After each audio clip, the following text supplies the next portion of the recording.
नमस्कार मंडळी, आज आहे संकष्टी चतुर्थी। गणपती बाप्पाची कृपा तुम्हा सर्वांवरती व्हावी ही माझी गणपती बाप्पाच्या चरणी प्रार्थना। आणि उपवासासाठी म्हणून आज तुमच्यासाठी बनवली आहे खास बनाना लस्सी। यावर डेकोरेशनसाठी बॉर्नविटा किंवा कॉफी पावडर तुम्ही टाकू शकता।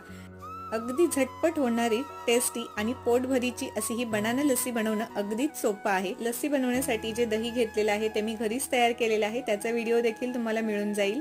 तर हे दही घेतलेलं आहे, यामध्येच आपल्याला गरजेप्रमाणे साखर टाकायची आहे, काही बर्फाचे तुकडे आणि आपल्याला एक केळी टाकायची आहे। केळी सोलून तुकडे करून टाकायचे आणि मिक्सरला आपल्याला हे 3-4 मिनिटं फिरवून घ्यायचं आहे। छान घट्टसर अशी लस्सी तयार होते। याच्यामध्ये साखर थोडीशी कमी टाका, कारण केळ्याचा स्वीटनेस असतोच। दही खूप आंबट असेल तर त्यानुसार तुम्ही साखर वाढवू शकता। 2च मिनिटात आपली टेस्टी आणि हेल्दी अशी बनाना लस्सी तयार होते। रेसिपी आवडली तर लाईक, शेअर आणि कमेंट करा। थँक्यू।